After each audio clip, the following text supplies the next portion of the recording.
Всем привет! Мы начинаем наш прямой эфир. Пока ждем присоединения, я вам озвучу, я уже давала анонс, кто сегодня будет у меня в гостях. Это врач-сомнолог Бузунов Роман Вячеславович, профессор, доктор медицинских наук, человек, который знает про сон практически все, я думаю. Роман Вячеславович, я вас уже представила, пока мы собирались, но с удовольствием сделаю это еще раз. Бузунов Роман Вячеславович, врач-сомнолог, профессор, доктор медицинских наук, президент Российского общества сомнологов. Я говорю, человек, который про сон знает все.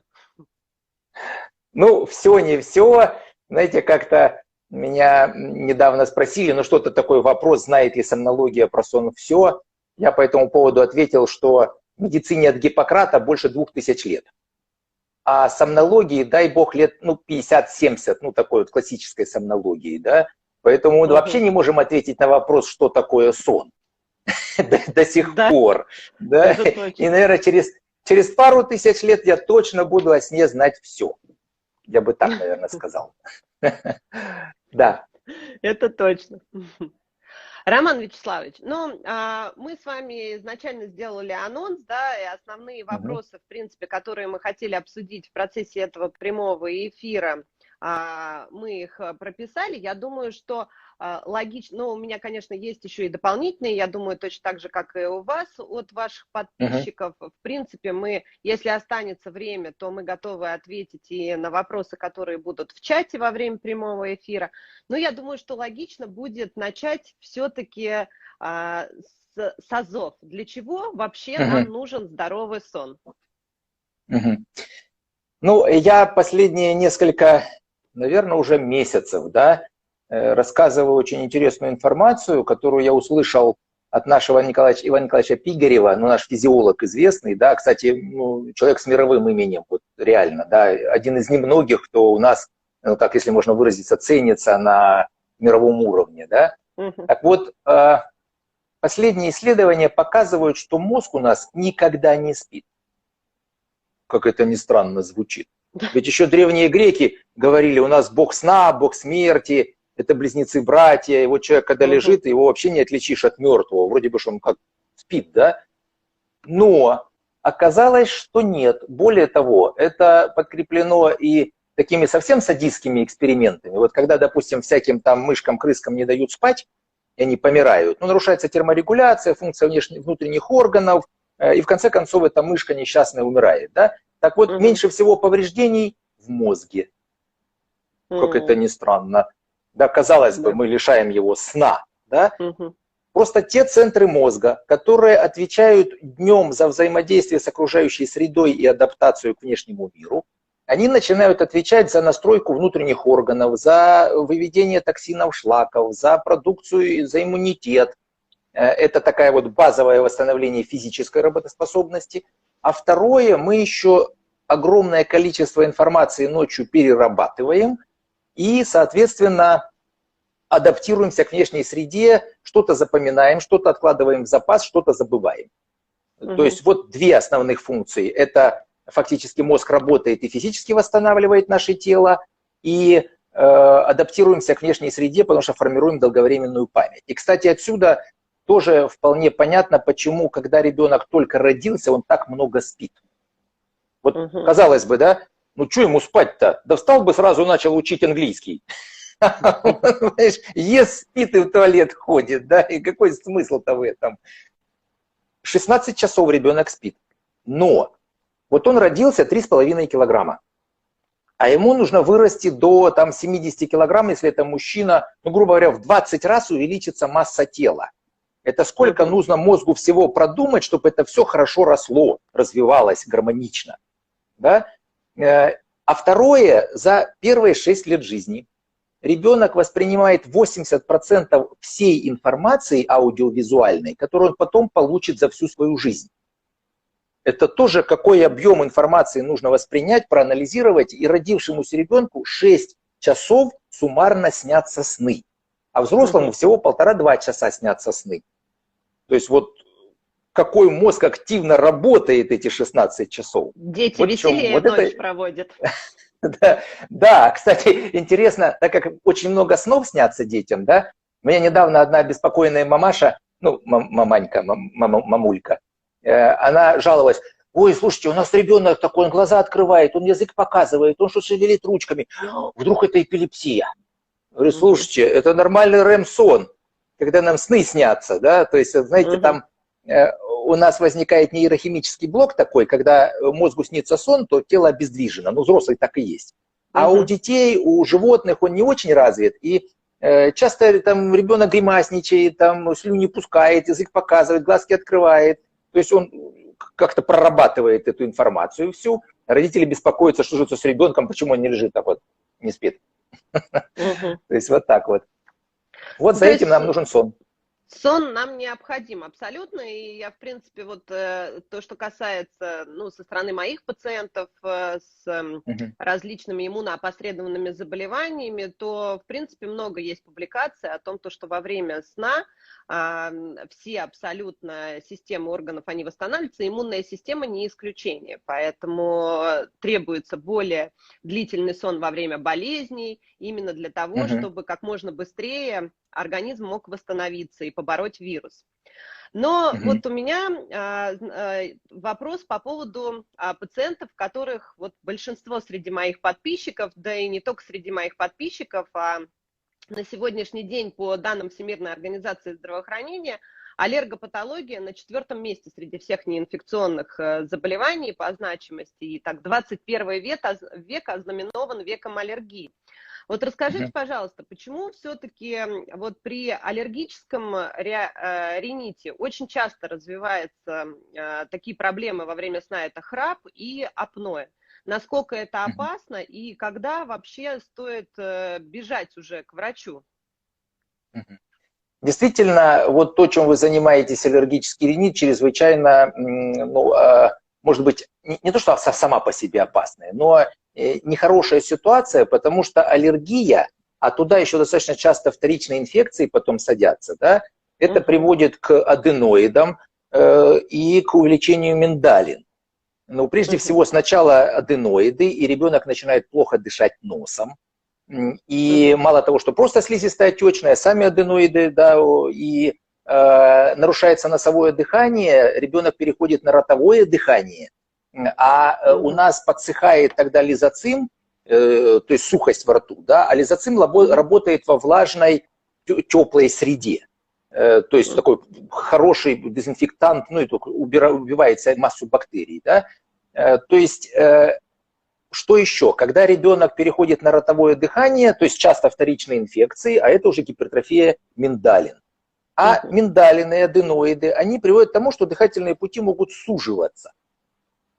И вот родители, которые смотрят на своих детей, храпящие дети, вот мы о чем сейчас поговорим, очень серьезная ситуация. Первое. Храп фактически это признак сужения дыхательных путей, но дыхательные пути могут вообще спасться. И вы, когда смотрите на ребеночка, происходит такое, а потом такой попытки дышать, а потом громкое всхрапывание. Более того, у детей это часто сопровождается поверхностный, беспокойный, неосвежающий сон, усталость, разбитость с утра, дефицит внимания, гиперактивности, энурез, ночная потливость.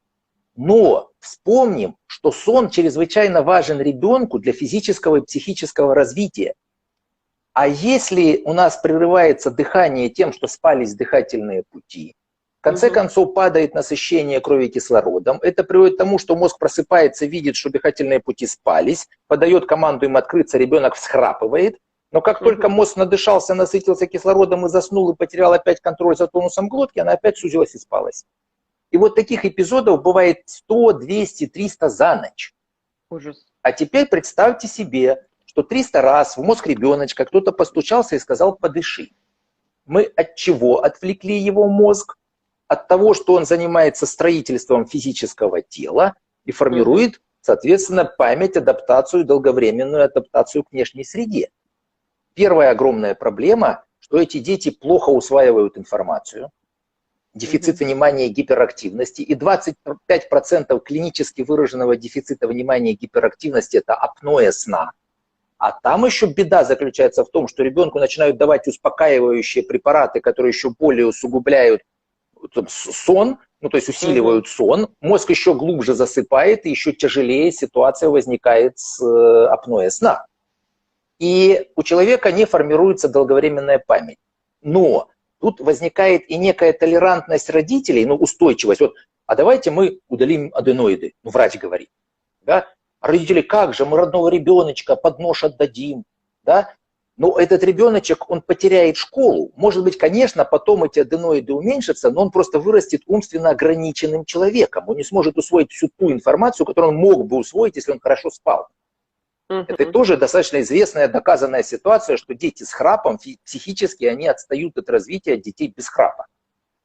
Вторая ситуация, когда у нас постоянно открыт рот, когда ребенок дышит ртом, возникает тяга мышц, то есть мышцы все время нижнюю челюсть тянут вниз и кзади, она так и растет вниз и кзади. Формируется так называемое аденоидное лицо, когда маленькая смещенная нижняя челюсть кзади, скученность зубов, особенно преимущественно нижних, с горбинкой большой нос, так называемое птичье лицо еще называется. Да? А смещение челюсти кзади приводит к тому, что у нас дыхательные пути еще уже становятся. И это уже вообще пожизненно больные, уже взрослые, со смещенной назад нижней челюстью. И еще одна проблема. У нас соматотропный гормон, гормон роста, он у нас продуцируется ночью в глубоких стадиях сна, в дельта-сне. Ну, говорят, дети ночью растут. Растут они круглосуточно, но пики продукции соматотропного гормона, они ночью. И получается, что мозг, опять же, если он постоянно просыпается, падает продукция соматотропного гормона, и ребенок физически плохо развивается. Он низкорослый становится, он щупленький становится, он отстает от сверстников в физическом развитии. Я как-то, как сейчас помню, 2013 год выступал в Красноярске с лекцией для лоров. И говорил, а вы, вот рассказывал вот эту всю ситуацию про низкорослость и так далее. И стоит она такая пожилая лора, уже за 70 ей, да. И говорит, а меня вот после войны моя учительница учила, и там 60 лет назад или 50, да. И говорит, что, говорила, а ты удали у ребеночка миндалины, и он начнет хорошо расти. Говорит, я только спустя 50 лет поняла, какая связь между миндалинами и ростом. Вот так. А у меня к вам, кстати, вопрос, да, так, Алаверды. Ведь вот что нужно делать, и как, потом я, может, вернусь к апноэ сна, но начинать все равно с аллергического ринита надо. Что родителям до того, как они пришли ко мне с апноэ, они должны прийти к вам с аллергическим ринитом, если вы эффективно полечите, то они до меня не дойдут. Вот как им нужно сначала к вам сходить, а потом продолжим ко мне? Абсолютно. Вообще логистика этих пациентов, она такова. Первый, к кому они идут, это лор-врач. И лор-врач, он диагностирует ринит, аллергический или не аллергический, соответственно, аденоиды, если они есть или нету, да, и увеличение миндалин, соответственно, если есть или нет. Если есть какое-то подозрение у лор-врача, то грамотный лор-врач всегда отправит на консультацию к аллергологу-иммунологу. И тогда, если все-таки причиной ринита и причиной вот такого увеличения аденоидов и других проблем является аллергия, то мы проводим таким пациентам аллергообследование, выявляем причинно значимый аллерген и дальше уже проводим аллерген-специфическую иммунотерапию. То есть мы лечим пациента тем аллергеном, на который у него чувствительность. И постепенно организм привыкает к этому аллергену и перестает на него уже активно реагировать. И тогда все проблемы уходят. Как только организм перестает активно реагировать, уходят симптомы ринита, слизистая восстанавливается. Как правило, аденоиды уменьшаются, если причиной было именно воздействие аллергена. И пациенту не требуется ни дальнейшее лор-лечение, ни оперативное лечение, ни, соответственно, посещение сомнолога по поводу... Так, вы хотите нас без работы оставить, да? Нет. Масса.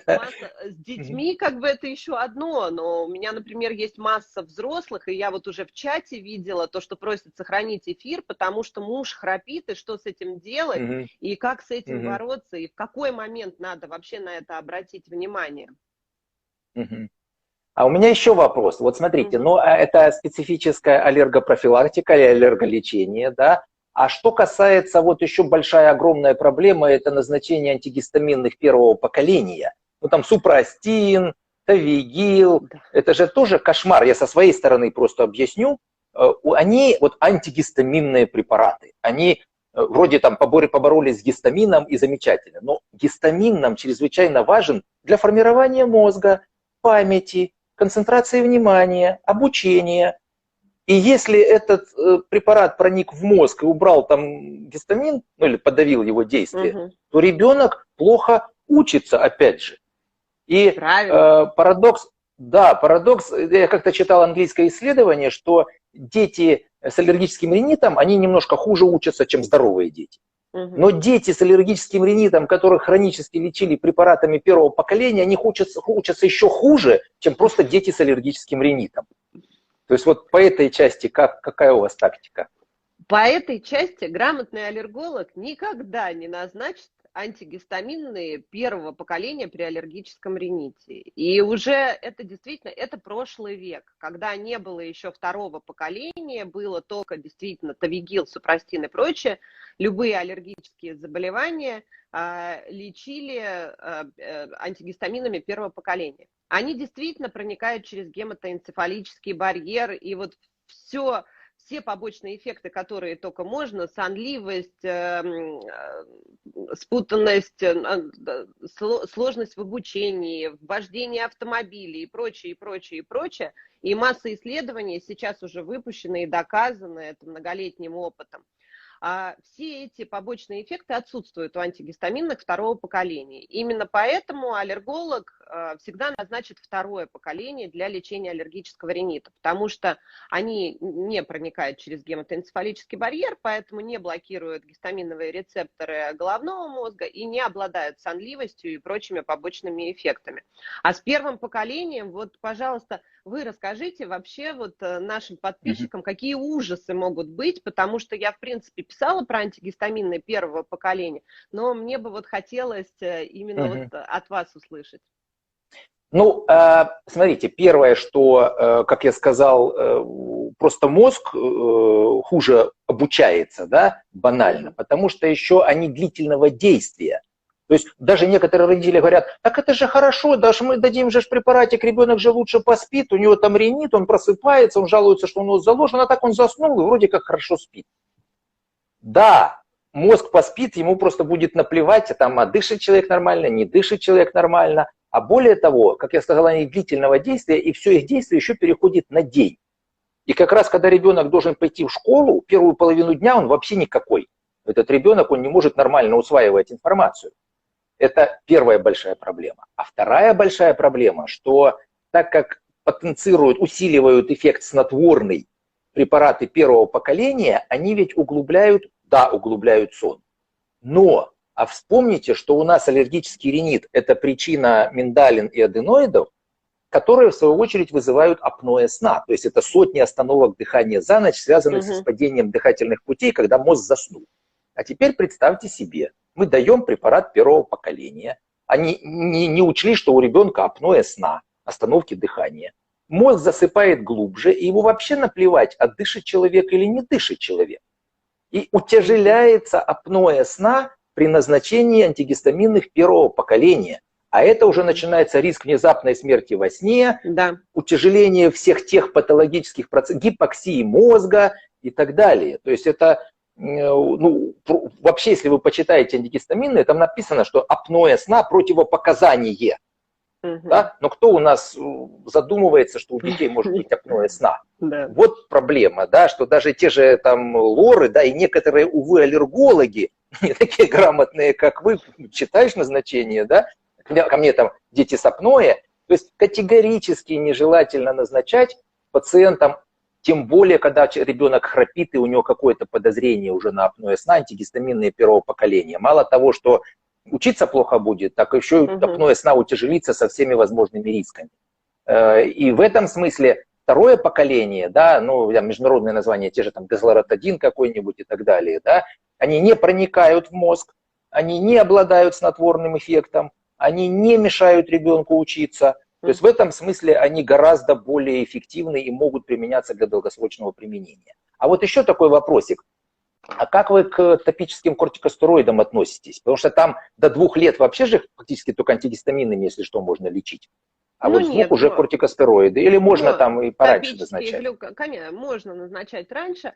Я отношусь к ним прекрасно, и они чудесно работают, особенно тогда, когда они назначены по показаниям. Мгм, мгм. А вот Вот, так, ага. ну это, наверное, уже доктор должен решать, да, когда назначать топические. Тут только единственное, что вот с чем я сталкиваюсь, и как мне пациенты рассказывают, родители Мгм. рассказывают, да, что ж мы бедному ребеночку на месяц назначим кортикостероиды. Говорю, слушайте, так вообще-то на 2, а то после этого он под нож пойдет, если вы не назначите. Ну, я имею в виду удалять эти аденоиды миндалины. Абсолютно. Некоторые пациенты вообще вынуждены использовать пожизненно, например, там при полипозном риносинусите пациенты используют топические глюкокортикостероиды пожизненно для того, чтобы профилактировать или уменьшить рост полипов. Поэтому то, что назначают на месяц, на 2, на 3, бояться этого не надо, когда это действительно по показаниям и никаким другим способом мы не можем более там, безопасным избавиться от отека в носу, то, конечно, топические стероиды абсолютно обоснованы. И мало того, многие родители просто говорят, ну это же гормоны, но это топические, то есть это местные гормоны, они не обладают системным эффектом. Они вот куда прилетели на слизистую, там и работают. И дальше уже дальнейшего действия общего на организм они не оказывают, поэтому бояться их не стоит. Ни как те спреи, которые используются в нос, ни ингаляторы, которые используются при бронхиальной астме. Я, кстати, даже где-то читал, вот есть такое понятие биодоступности, ну то есть Да. всасываемости. Вот Угу. если мы старые какие-нибудь, ну банальный гидрокортизон закапаем, ну как наши все родители, бабушки, Угу. дедушки капали, да, то да, 30% этого препарата оказывается в кровотоке и потенциально может оказывать системные эффекты. А вот эти современные там крупные молекулы Конечно. типа назонекса и так далее, ну там мометазона, да, у них Угу. доступность 0,001%. Да. То есть это Угу. вот вообще ничего. Ничего. И в этом смысле, Да. да, не влияют ни на рост, ни на развитие ребенка. В этом смысле, да, они гораздо более безопасны. Да, конечно, их не надо назначать просто так бесконтрольно. Все равно, Конечно, наверное, к это вам для должно быть, начала сходить надо, да, да. под контролем специалиста, абсолютно. Ну, я, может быть, Роман, только здесь... да. Ага. Роман Вячеславович, Ну я я хотела... скажу... Да, ну давайте. Да, я только скажу, что я почему, может быть, заострил внимание, что вот эта стероидофобия вот здесь неуместна. Да, к Неуместно, сожалению, абсолютно. порой не назначают, а у ребенка растут аденоиды миндалина, а потом давайте все вырезать будем. Ну, Да. извиняйте, да? Ага. Конечно, я абсолютно с вами согласна полностью. Роман Вячеславович, вот раз уж мы затронули тему вот антигистаминных первого поколения, да, и вот этой вот сонливости, которую они вызывают, действительно, это такое, существует такое мнение по поводу того, что антигистаминные назначим ребенку, он и поспит получше ночью. Вот я хотела бы услышать ваше мнение. Понятно, что ребенок глубже уснет на антигистаминах и быстрее заснет. Но насколько это будет полноценный здоровый сон? Этот вопрос касается как антигистаминных первого поколения, так и, например, снотворных препаратов. Значит, абсолютно точно доказано, что нарушается структура сна. И более того, антигистаминные препараты первого поколения, они преимущественно укорачивают REM-сон, сновидения. А Угу. помните, как я сказал, что ребенок за первые 6 лет жизни усваивает 80% информации, и родившемуся ребенку 6 часов снятся сны. То есть он перерабатывает информацию, он что-то запоминает, что-то откладывает в запас, что-то забывает. Ну, как Угу. такая чистка Винчестера своеобразная. Если мы укорачиваем этот REM-сон у ребенка, то, соответственно, мозг не дообрабатывает информацию, и хуже формируется долговременная память. И в этом смысле, да, может быть, чисто физически мы видим, что ребенок вроде спит, там не шевелится и с закрытыми глазами, но я же с самого Угу. начала начал о том, что мозг вообще не спит, он просто другую Угу. работу выполняет. А мы Угу. антигистаминами первого поколения мешаем ему заниматься этой работой. Вот в чем Угу. проблема. И получается, что с виду вроде как-то лучше, но на самом деле хуже. Это мне напоминает, знаете, анекдот, когда там температура давали жаропонижающие? Давали. Температура нормальная? Нормальная. Ну, так, правда, пациент умер. Ну это ничего. Ну, главное, температуру сбили, да? То есть симптом полечили, а причину-то никак не устранили. Понятно. Хорошо, спасибо большое. Роман Вячеславович, скажите, пожалуйста, вот в итоге, например, вот ребенок храпит, да, наблюдается, например, аллергопатологии нету, ну, есть аденоиды, но вот есть храп. Когда стоит вот уже бежать к врачу и уже разбираться с этим именно со специалистом? Это касается не только детей, но и взрослых, потому что вот у меня Да. были вопросы о том, что вот муж храпит, надо нам идти и решать этот вопрос, или не надо решать этот вопрос? Ну, про детей. Значит, первое, если ребенок храпит каждую ночь, вот просто храп каждую ночь, это уже очень нехороший звоночек. Это говорит о том, что где-то, значит, скорее всего, аденоиды миндалины увеличены, или тот же аллергический ринит, сужение дыхательных путей и уже биение их стеночек друг от друга. То есть уже по-хорошему нужно бы прийти к квалифицированному лору, чтобы он посмотрел, нет ли там аденоидов. Дальше ситуация решается так. Если вы отмечаете, что у ребенка всхрапывание и прямо остановки дыхания во сне, если ребенок постоянно ворочается в постели, потеет, особенно голова, шея, то есть беспокойный сон, если у него энурез, если у него выраженный дефицит внимания и гиперактивность, это уже, как правило, симптомы даже не храпа, а болезни остановок дыхания во сне, синдрома обструктивного апноэ сна. Более того, если ребенок постоянно дышит, открытый рот держит, да, вот это уже надо прям сразу, извините, бежать. Другое дело, что тут проблема. Вот проблема с лорами, реальная проблема. Вот раньше всем все удаляли. Вот только ты пришел, чуть увеличенный миндалин аденоид, давайте вырежем. Да? Но мне кажется, что такое здесь историческая вина лора. Говорили, если раньше мы все давайте вырежем, то сейчас говорите, давайте все будем до последнего тянуть, потом как-нибудь уменьшиться. Как я сказал, уменьшиться, так 18 лет уменьшится. Но ребенок вырастет низкорослым, с аденоидным птичным лицом и умственно несколько недоразвитым. Вот такая ситуация, да? И в этой ситуации тут нужно еще понимать, к кому идти. Потому что если вы придете к лору, а скажете, что ребенок храпит, а лор скажет, да, и ничего. Ну, наверное, он закончил институт лет 30 назад, и с этого времени ничего про храп не прочитал. Ну, к сожалению, вот так бывает, да. Здесь тогда ищите адекватных лоров, аллергологов или даже сомнологов. Ну, в конце концов, вот коллеги, если тут смотрят, или пациенты, можно написать мне в директ, я дам рекомендации. У нас, я президент Российского общества сомнологов, у нас почти во всех крупных городах есть лоры, есть аллергологи, которые специализировались в сомнологии, ну или другие специалисты, которые тоже понимают, что и как. И если возникает ситуация, что очевидное подозрение на апноэ сна уже, то там ситуация следующая. Нужно делать обследование. Вообще в идеале так называемую полисомнографию.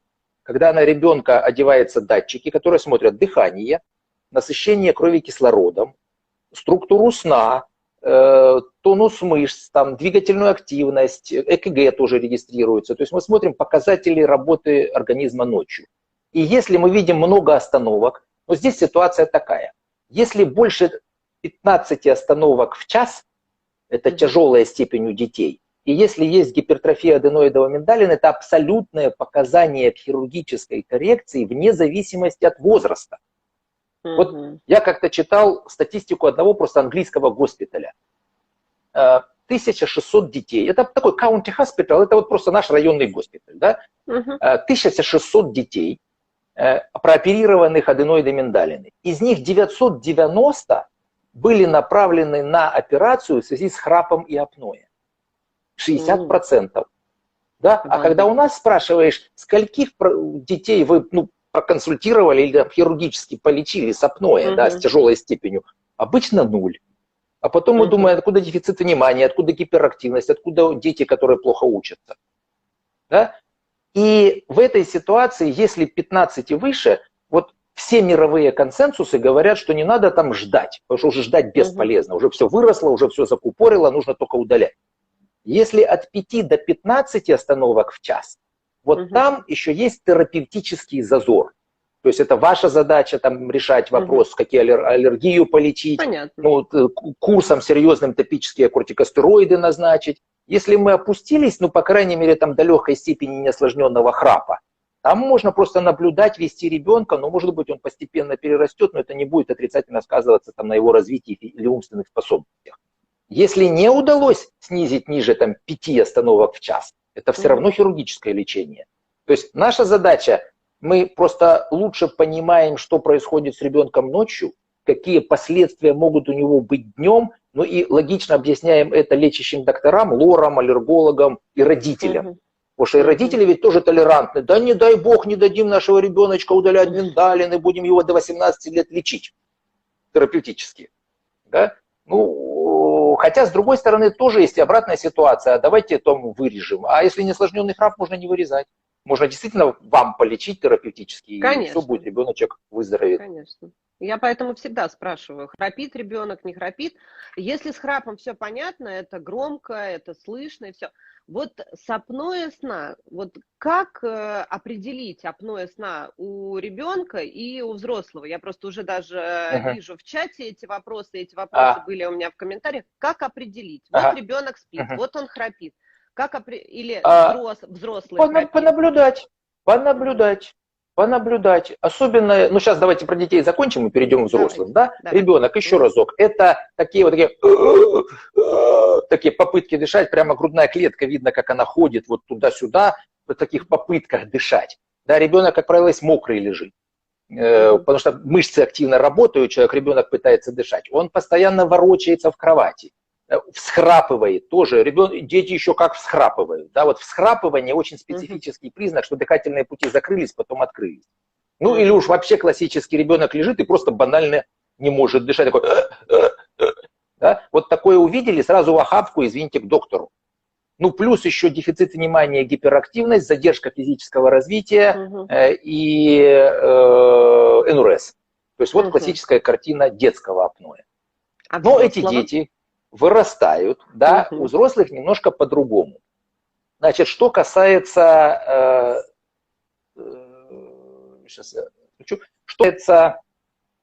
первое, ну это тоже, вообще-то говоря, храп, всхрапывание и остановки дыхания во сне, которые отмечают окружающие. Кстати, самого человека часто абсолютно бесполезно спрашивать, он ничего не помнит. Может иметь 600 остановок дыхания за ночь, 5 часов из 8 суммарно не дышать, но говорить, а я вообще не храплю, если спит один. Ну так, да, не помнит он, да? Значит, это то, на что сам жалуется человек дальше. Это поверхностный, беспокойный, неосвежающий сон.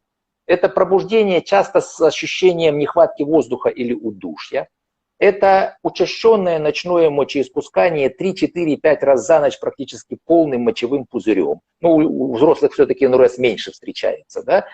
Это тоже потливость головы, шеи. Это ночная отрыжка. Ночная и утренняя артериальная гипертония, преимущественно с повышением нижнего артериального давления, диастолического. Да. И это разбитость с утра и тяжелейшая дневная сонливость. То есть человек засыпает за компьютером, за газетой, за рулем автомобиля, даже во время разговора чуть отвлекся и заснул. То есть вот классика. Плюс еще у мужчин импотенция, потому что тестостерон хуже продуцируется, ну и либидо снижено, потому что ничего не хочется этим мужчинам, да.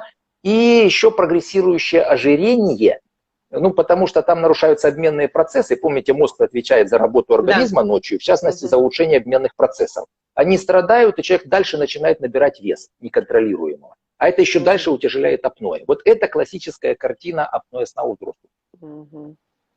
Может, на вопросики немножко поотвечаем? Потом продолжим. Давайте. Давайте, как вы скажете. Да. Ну, я так вот я периодически смотрела вопросы и в своих... Ну, давайте, позадавайте, да. Да, задавала. Ну вот еще вопрос, как лечить храп в домашних условиях? Это как-то можно вообще? И еще вопрос, вот здесь тоже я видела, сразу я так... Ну, давайте мы сначала с этого, а потом уже перейдем, чтобы не мешать. На самом деле, я даже вот покажу такую книжечку, она абсолютно в свободном доступе есть, она, правда, будет по обратному. «Как лечить храп и синдром обструктивного апноэ сна». Да? Ну, если что, в директ не напишите, я вообще могу PDF-ку прислать, прямо, если кто напишет, пришлю PDF книжечку. Да? Значит, первое, если избыточная масса тела, иногда достаточно 5 килограмм сбросить, 6, и вообще перестать храпеть, и отрезать ничего не надо. Да? Второе, очень часто на спине выраженный храп или остановки дыхания, а на боку может ничего не быть. Такая очень хорошая страусиная тактика. Берем футболку или ночнушку, сзади между лопаток пришиваем карманчик и туда кладем теннисный мячик. Просто переворачиваясь на спину, человека это подбуживает, так заменяет локоть жены, да, по-хорошему. И все, за месяц человек привыкает вообще на спине не спать. И ситуация может значительно облегчиться. Вот здесь в книжке, опять же, в этой «Как лечить храп», здесь описано упражнения специальные. Можно тренировать глотку, и в частности небо. И оно в тонусе становится и меньше вибрирует и спадается. Ну и, допустим, если какие-то есть воспалительные изменения, но там, когда человек сам знает, что у него там гайморит, фронтит, ринит, аллергический ринит, да, ну, можно с доктором проконсультироваться, то есть улучшать носовое дыхание, устранять отек глотки, ну там, может быть, медикаментозно или промываниями какими-то, это тоже может существенно облегчать храп. Ну вот такой перечень, который можно применять совершенно даже не ходя к доктору пока. Отлично. А скажите, пожалуйста, вот для взрослого, вот взрослый, у него храп выраженный, апноэ, что вот все-таки сразу надо прям бежать к сомнологу или можно там подождать, можно там попытаться самому что-то? Когда, если вот я описываю, например, пациента, да, у него есть сопутствующие заболевания, к примеру, там бронхиальная астма, там артериальная гипертензия, это уже там взрослый мужчина, там, к примеру, 70 лет, да, и он храпит всю жизнь. И, в принципе, никогда ему не доставляло это никакого дискомфорта. Но последние там годы чувствует разбитость, неудовлетворенность от сна. Утром просыпается постоянно, естественно, на этом фоне там частые рефлюксы у него обостряются. Родственники говорят то, что да, нам кажется, что ночью какие-то у тебя перерывы в дыхании там и все. Вот куда ему и как обращаться, и куда ему и как бежать? Что, какие должны быть его действия? Ну, собственно, вы описали классику, тоже вот то, что я описывал, симптомов нарастания тяжести апноэ и клинических проявлений. Вот это и основание для того, чтобы обратиться к сомнологу. Ну, сейчас, только мои ученики, порядка 50 центров в России, ну, там, кабинетов, центров сомнологических открыли. То есть сейчас практически в любом крупном, да не очень крупном городе есть специалисты, которые занимаются храпом апноэ. Пожалуйста, можно в мой центр, я в Москве работаю, да. Я, как второе мнение, такие онлайн-консультации могу проводить. То есть, когда человеку говорят, вот тебе нужно тут отрезать. Ну, порой не нужно там отрезать, да, порой это даже опасно отрезать, я об этом еще пару слов скажу, да. То есть это можно и онлайн просто познакомиться с документами, оценить ситуацию и дать какие-то рекомендации. Но наберите просто сомнолог, там, не знаю, в Ростове-на-Дону, да, или там в Воронеже и прочее, да, таких же специалистов найти можно. И, собственно, почему нам важно обследование, потому что тактика лечения зависит от сочетания причины тяжести. Вот причины можно оценить там по анамнезу, глядя на человека, да, а вот тяжесть невозможно оценить просто так, глядя на человека. А тут очень важная ситуация, объясню ситуацию. Кто-то у нас решил ремонт за стенкой делать, ну что делать? Вот представь себе дыхательные пути, вот они, да? Вот если небо просто бьется, это не осложненный храп, то мы его подрезали, оно перестало биться, и все, в общем-то, ничего. Не сильно мешает звук? Или мешает? Нет, нормально. Я вас слышу, ладно, хорошо, надо да? у наших слушателей спросить, как бы им. Ну там просто что-то кто-то начал стучать немножко, да? Я вас прекрасно слышу. Да, вот, значит, соответственно, мы его подрезали, там можно оперировать при неосложненном храпе, подрезав небо, и мы звук храпа устраним. Но если спадаются сами дыхательные пути, есть тут небо, отрезали мы небо, вот здесь ничего не поменяется. И при тяжелом апноэ отрезать язычок, это в лучшем случае просто бессмысленно, а в худшем это опасно и вредно, особенно если мы лазером обработаем спадающиеся дыхательные пути, сначала возникнет воспаление, а потом заживление и еще стяжка ткани, то мы видим, как после операции апноэ сна становится еще тяжелее. Да? Ну, к сожалению, бывают лоры, которые вообще не обследуют. Пришли к человеку, язычок торчит, давайте отрежем. Ну, не помогло, давайте, нос не очень дышит, давайте перегородку исправим. А сейчас уже абсолютно доказано, что просто вмешательство на перегородке никак не меняет степень тяжести апноэ. Вот Это не значит, что не надо делать операцию, потому что там даже если мы применяем специальные аппараты дыхательные, о которых мы сейчас поговорим еще, да, то там нужно нормальное носовое дыхание, но оно в принципе нужно там по многим параметрам. Но просто сказать, что мы прооперируем вам нос и вылечим храп и апноэ, вот это неправильная тактика. То есть как в комплексном лечении можно говорить, но не так, что это просто одна процедура, которая точно вам устранит храп и апноэ. Которая решит проблему. Да, да. А у нас порой прям по телефону звонишь, говорят, да, приходите к нам, мы вам лазером сейчас подрежем, точно все на 100% устраним. Ну, мягко говоря, это не так. Роман Вячеславович, расскажите, пожалуйста, ну вот пациент приезжает к вам в центр, как диагностируют апноэ, ну и, соответственно, степень тяжести? Какую диагностику проводят? Сначала мы консультируем, значит, что мы делаем из анализов, мы оцениваем еще само апноэ, но это мы делаем или полисомнографию, это когда мы много датчиков одеваем, или сейчас еще есть такая компьютерная сомнография, когда на палец датчик одевается, на грудь ставится, но вот эти два датчика позволяют с пальца оценивать достоверно структуру сна. Вот сейчас у нас такие технологии уже есть. То есть мы смотрим истинную, реально истинную структуру сна, насыщение крови кислородом, пульс, тоже все с пальчика берется. А здесь дыхание и храп. Ну, то есть, в принципе, это такое полноценное исследование, мы только не видим самой энцефалограммы, но опосредованно мы структуру сна видим.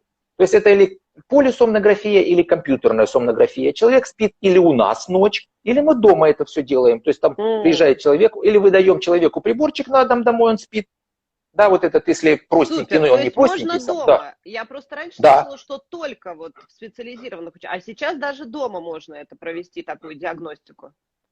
Абсолютно можно дома делать, потому что дома все-таки сон более, наиболее, так сказать, хороший. И, кстати, интересно, что в центре, как правило, ситуация несколько легче, потому что мозг хуже спит и лучше контролирует тонус дыхательных путей. И тяжесть меньше, чем если человек спал дома. Вот так вот, да? То есть, да, это можно сделать. Что мы еще делаем? Ну, если мы видим там большие миндалины, носовую обструкцию, консультирует лор, и мы с ним потом консенсусно решаем, что и как делать надо. Смотрим гормоны щитовидной железы, потому что гипотиреоз, снижение функции щитовидной железы, часто утяжеляет апноэ. Если мы видим, что это ожирение, основной фактор риска, мы, естественно, работаем вместе с эндокринологом, диетологом по снижению массы тела. Тестостерон смотрим, тоже, как правило, снижается, иногда с урологами вместе, потому что учащенное ночное мочеиспускание, оно может быть урологической проблемой, а может быть проблемой именно апноэ сна. То есть я бы сказал, что я выступаю здесь как таким неким ночным терапевтом. Ну да, потому что знаете, как вот сомнолог, ну знаете, если говорить, что должен быть сомнолог, то всего два врача должно быть. Сомнолог, который сном занимается, и дневнолог, который днем занимается. Да? Я не могу быть ночью и урологом, и андрологом, и гинекологом, и так далее. Да? Но каждый врач с моей помощью, понимая, что с его человеком происходит ночью, и лор, и кардиолог, они лучше будут лечить пациента с учетом того, что у пациента может быть апноэ сна, которая дает уже гипертонию, допустим, не знаю, учащенное мочеиспускание или еще какие-то проблемы. Понятно. Спасибо большое, Роман Вячеславович. Это на самом деле очень интересно, потому что на самом деле я-то раньше считала то, что это только можно диагностировать в специализированном учреждении, а это всегда, ну, такая небольшая проблема для многих пациентов, вот пойти в учреждение, там спать с этими специальной, со всей аппаратурой, а так как сейчас это буквально один датчик, и это можно проводить дома, это, конечно, фантастика вообще, это очень здорово. Так, Роман Вячеславович, а давайте, если у вас есть там какие-то вопросы, мы тогда поотвечаем на вопросы. У меня просто вот здесь есть несколько вопросов. Давайте. Я тогда их озвучу, те, которые оставляли под анонсом. Ну и, может быть, друзья, если там у вас есть сейчас вопросы, можете прямо сейчас их нам позадавать, мы, соответственно, на них поотвечаем. А я сейчас еще просмотрю ну да, давайте, да, ленту. Так, дочь стала храпеть во сне и просыпается с плачем от того, что забивается нос. Вот, что вот это как раз та ситуация. Значит, ведем к грамотному лору. Грамотный лор, если увидит, что это аллергия, посылает к грамотному аллергологу-иммунологу, да, и занимаетесь вы.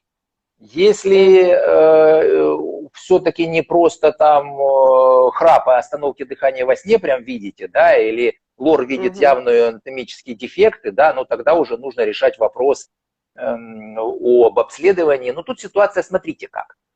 Вот даже возьмем европейские гайдлайны 2018 года. Ну, это все-таки какая там, богатая Европа. Там написано, что делаем полисомнографию. Если нет полисомнографии, делаем респираторный мониторинг. Если нет этого, делаем пульсоксиметрию. Это когда просто пульсоксиметрия вешается. Да. А и этого нет. Можно просто по опроснику, по клинике, ну, достаточно точно спрогнозировать, что это апноэ сна. А если еще увидеть при этом аденоиды третьей степени или миндалины третьей степени, то по клинической картине можно принимать решение о даже хирургическом лечении. То есть здесь вопрос скорее в грамотности врачей, которые смотрят, а не в наличии или отсутствии там оборудования. Конечно, если спорные есть какие-то моменты, ну вот удалять, не удалять, лечить терапевтически, когда это вторая стадия гипертрофии. Я просто помню, даже я как-то выкладывал в интернет, этот клинический случай есть, и он даже у меня по хэштегам можно глянуть.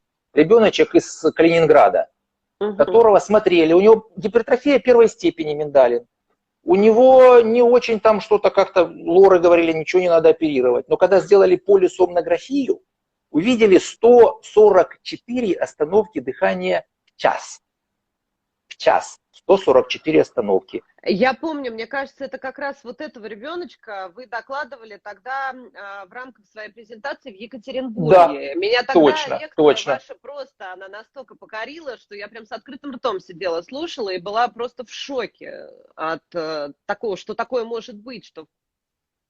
Так у ребенка, потому что он постоянно не дышал, он пытался жить, у него не срастались хрящи, они просто трещали по ночам, у него килеобразная грудная клетка.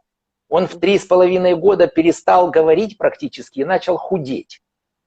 А врачи на это все смотрели и говорили, ну, когда-нибудь перерастет. Это при норме меньше 1 остановки в час, а у него 144 остановки в час. Да? Ну, мы его привезли в Москву, в Центр здоровья детей, там Русецкий Юрий Юрьевич, такая очень мощная, ну, у них и полисомнография есть, и лоры адекватные. Сделали полисомнографию, увидели эту ужасную ситуацию и сделали слип-видеоэндоскопию. Это когда ребенка погрузили в такой поверхностный сон уровня физиологического сна и посмотрели, что происходит на уровне глотки. Оказалось, что у него еще раздвоенный язычок был. Эти миндалины, ну я, может быть, не совсем точно сформулирую, но они отжимали назад задние дужки, вот этот крупный язычок ложился на заднюю стенку глотки и просто банально перекрывал глотку. И этому ребеночку прооперировали, удалили эти миндалины первой степени, подрезали язычок, да, через 2 месяца все, 0,8 остановок в час. То есть через 2 месяца был абсолютно здоровый ребенок. Да, то есть мама говорила, что он там, во-первых, там через 2 месяца уже что-то килограмма 4 набрал и говорит без умолку. И вот сейчас мы буквально через года 2 она присылала, он такой уже подрос с девочкой за ручку там где-то в детском садике или уже в школе бегает. Ну, в общем, еще в детском садике, потому что было 3,5 года, сейчас 5,5 лет. Ну все, здоровый ребенок. Фантастика. То есть вот в таких сложных случаях, конечно, нужно делать полисомнографию. Да? Но если у вас очевидно 3-й степени гипертрофии, и ребенок там все время с открытым ртом и не может дышать, задыхается ночью, тут думать-то нечего.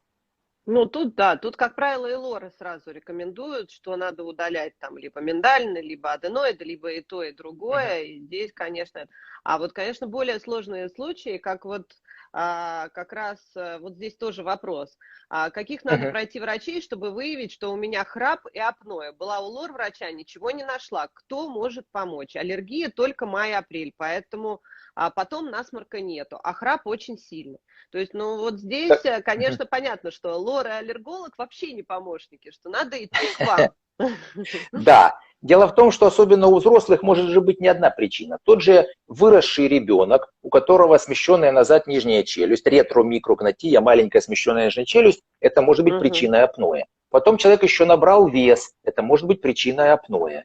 Большие миндалины – причина апноэ. Курение, алкоголь – причина апноэ. Снижение функции щитовидной железы – причина апноэ. То есть там уже нужно, чтобы специалист в этой области разбирался в причинах, в степени тяжести, определении тактики лечения. Значит, нужно найти Не просто обычного лора-аллерголога, а людей, которые понимают сомнологии. Ну, бывает, я хочу сказать, что у нас нет отдельной специальности сомнолог. У нас есть люди разных специальностей, которые получили дополнительную квалификацию. Так же, как у нас, ну, допустим, нет андролога. У нас есть уролог, андролог, эндокринолог, андролог. Да, то есть это дополнительная специализация. И у меня есть там лоры, которые понимают сомнологии, они делают обследования сами, да, они сами оперируют, если есть необходимость. И те же там кардиологи, эндокринологи и аллергологи тоже, да, которые прошли дополнительную специализацию, и у них есть инструменты в плане диагностики. То есть это вот просто нужно находить центры или врачей, которые в этом, ну, специализированы и понимают, что делать. Роман Вячеславович, ну раз мы по поводу вот специализации и по поводу обучения заговорили, ну вот на нас подписаны же не только люди, которые без медицинского образования, но есть и коллеги наши. Вот вы расскажите, пожалуйста, если, например, там аллерголог, лор-врач или какой-то врач другой специальности хочет получить сертификат сомнолога, как это можно сделать? Ну, опять же, это будет не сертификат как специальность, а удостоверение о повышении курса, да. Цикла удостоверения, да, квалификации. Значит, мы проводим такие курсы. Я профессор кафедры там, терапии, психотерапии и так далее нашей Центральной государственной медицинской академии, и у нас есть цикл усовершенствования врачей расстройства сна. Мы сейчас вот весной провели дистанционный цикл, кстати, очень неплохо он у нас зашел. Осенью у нас уже анонсирован цикл на октябрь. Мы как тоже делаем? Мы в Zoom. Он дистанционный, да, на осень. Значит, сама теоретическая часть, она теперь вся дистанционная. Ну, в том смысле, что мы как делаем? Люди слушают лекции, раз в день мы собираемся в Zoom и отвечаем на все их вопросы. Плюс я еще с каждым могу там полчаса поговорить, потому что дистанционный цикл, ну, какие-то организационные вещи проговорить с курсантами. А что касается практики, вот это уже мы, ну, во-первых, в наш центр просто приезжают практиковаться. Во-вторых, с компаниями-производителями у нас такие происходят мастер-классы, где мы обучаем тем же респираторному монитору, компьютерной сомнографии, владению СИПАП-аппарата, потому что там даже в рамках цикла сложно людей так учить, потому что, ну, допустим, 15 курсантов или 20. Как ты их сразу посадишь за оборудование? Невозможно это сделать. Этот человек выходит на рабочее место, ну или мы в специальных учебных классах там берем по 8-10 человек и там попарно их учим. То есть после теоретической части уже можно приезжать на практическую часть, но выходят от нас вполне себе подготовленные специалисты, которые вполне могут, ну, первично диагностировать расстройство сна, могут применять диагностическое оборудование, если там тяжелые степени лечить СИПАП-аппаратами. Так что, пожалуйста, как говорится, you are welcome.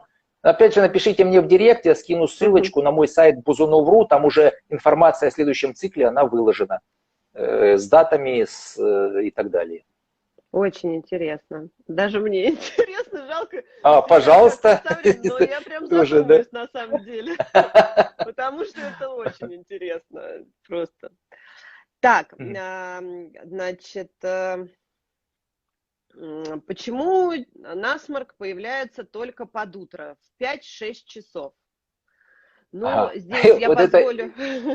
Да, скажите, а потом я свое мнение выскажу еще. Да, я со своей стороны, как бы, вот именно может быть, конечно, это прям вот накопительный эффект, как аллергического ринита, надо провести аллергообследование. Но, конечно, вот такая привязанность, что прям только под утро, обычно бывает при изменении положения тела, то есть когда человек встает, тогда появляются там симптомы ринореи, заложенности и прочего. Если это происходит под утро в лежачем состоянии, здесь как-то вот я затрудняюсь ответить. Я начну немножко издалека. Если мы возьмем перьевую подушку, обычную перьевую подушку, которую купили вот на ближайшем рынке, как у нас большинство делает, да? Если мы посмотрим под микроскопом, мы увидим, ну, сначала мы увидим просто на кусочки высохшего мяса и сала на этих перышках. Во-вторых, мы лежим на подушке, и в подушку каждый день, каждую ночь впитывается 100 мл нашего пота. Это литр за 10 дней, это 35 литров в год, это 100 литров за 3 года. А в подушке... 100 миллилитров каждую ночь? Каждую ночь, ну да, 100 миллилитров, голова у нас часто потеет, да, 100 миллилитров пота испаряется, да. А в подушке живут пухоеды, грибки, они питаются нашим потом, чешуйками нашими и вот этим вот пером. Клещи домашней пыли. Клещи домашней пыли. Если подушку 3 года не стирать, до 15 видов микроорганизмов, включая грибки и аспергиллюс, который вообще-то очень аллергогенен.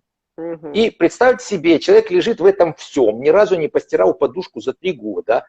То есть в этом поту, токсинах, клещах, пухоедах, грибках. Да, и просто получает каждую ночь аллергическую или даже токсическую реакцию. Вот вам еще одна из причин, так сказать, да?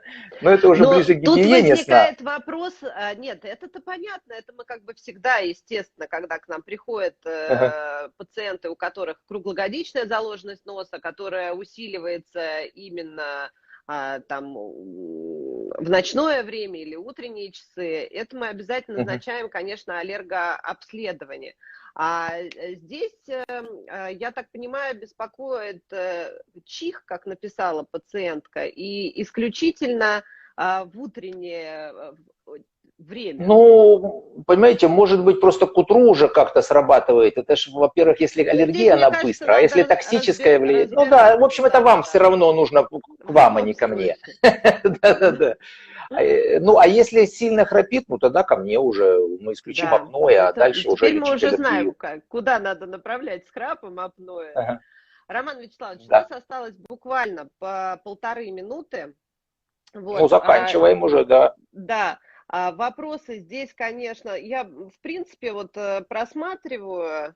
Ну, если никому-то не хватило, напишите мне в директ, я постараюсь ответить.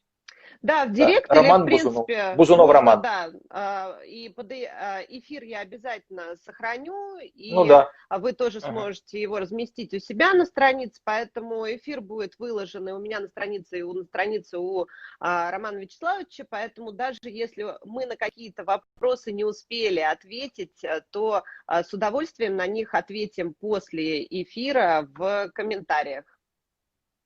Ну да, да. Спасибо вам огромное за приглашение. Очень было приятно с вами пообщаться. Вам спасибо. Я получила прям огромное удовольствие. Это настолько интересно, Роман Вячеславович. Вы потрясающе все интересно рассказали и очень доступно. Спасибо большое. Спасибо вам огромное. Всего хорошего. До свидания. До свидания.